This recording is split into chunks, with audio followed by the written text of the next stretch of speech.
we're about to show you something that really moved me. He dropped some bombs. I'm not going to sugarcoat it. The Democratic Party is a demonic death cult under the power and influence of Satan. Hold on. But I'm asking you to hear this guy out before you judge. His message was so compelling that I wanted to share with you guys and ask you to share this, because it's a message that I believe Christians need to hear with this upcoming election cycle. I think in many ways, a lot of people in the church today have a misconception about the mission of Jesus. And I wrote down a few thoughts, and this is not an aside, but I think it is something that is fitting because of the text we're in, that many people confuse Jesus' mission. I saw a pastor this week, very well-known pastor, that said, he tweeted or something, never Trump, this year Harris, always Jesus. I just want you to understand that that is one of the most foolish things I've ever seen. And here's why. People have asked me this week if I have opinions politically. I have opinions, a lot of them. I'm not a political commentator. I'm a preacher of the Bible, but certain things politically are more theological than they used to be.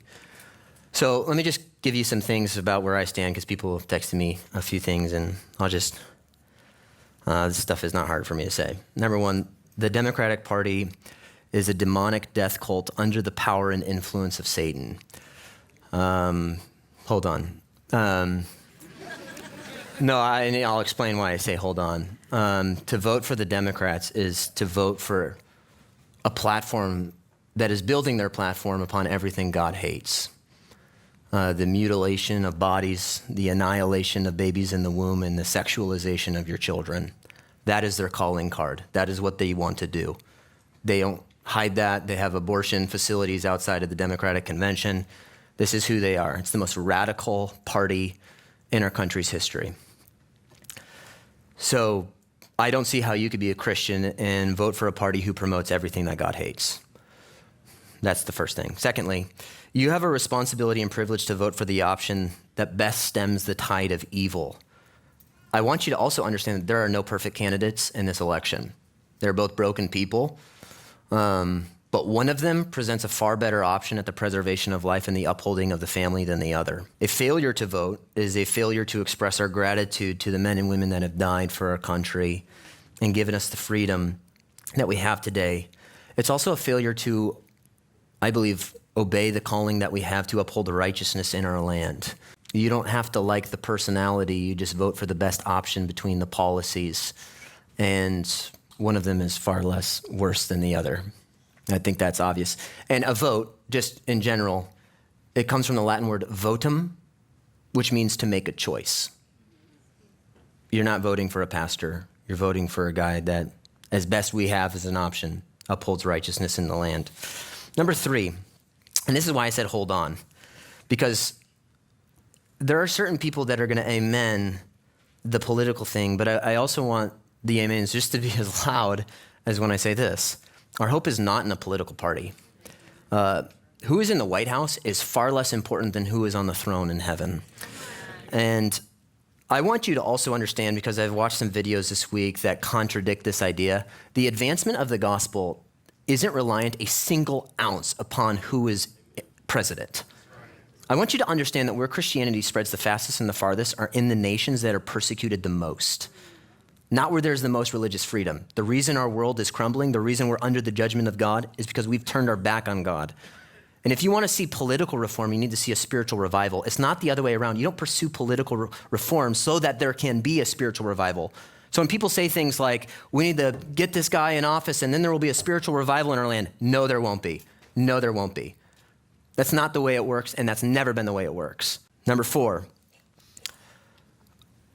we should speak out against the evil of our day, but you should never turn the mission field into your enemy. You can call out the policies, call out the issues. I can speak against the horrors of abortion. Makes God weep. The trans agenda, whatever it may be. I have a heart for those people, and you ought to have a heart for them. And you can get riled up on Twitter and you can live in your insulated bubble and start looking at them. No, that's why you're here. And if you don't understand that, you don't understand what your mission is as a Christian. Number 5, if you are more likely to promote your political views than you are to proclaim Jesus Christ, if people know you more for being a Republican than they do for being a Christ follower, your priorities are way out of whack. So I disappointed both people, right? So that's where we're at today. But I want you to understand those truths. You should go vote. And it's not a difficult decision for me. But I also want to, I also want you to know that our hope is not in who's in office. There's ditches on both sides. You have the people that say Jesus 2024. I don't know what that means. Because he's been Jesus and he's been king for the last 10,000 years, and he'll be Jesus for the next 10 billion years. I don't know what that means. But then you have pacifists, and then you have people that are putting all their hope in what happens in November. Listen, Stonebridge Bible is going to go on because the church is going to go on, and we're not on defense. The gates of hell will not what? Prevail. We're on offense. All right, John, so what'd you get out of it? I'm not a good Christian if I'm judging or hating on anybody, but I can certainly dislike and hate the behavior because I hate everything that God hates. But my job is to try to save that person and change their mind by my actions, not just my words, but how I live my life. Yeah. What was yours? I think my biggest takeaway, I never really thought of it, but we do expect a little too much out of politicians. And I don't know why I think like a politician's going to fix it. And that's not true. So the way that he talked about how if people know your political party more than your religious affiliation, There's a problem. there's a big problem there. And I also really, really like the idea that we can separate that which we don't like with the actual person, because that divisiveness of their evil, that, bad. it's totally bad. And that's one of the places where we've gotten so lost, where families can no longer sit at the same table because of political differences, because we're so busy hating. And it's like, no.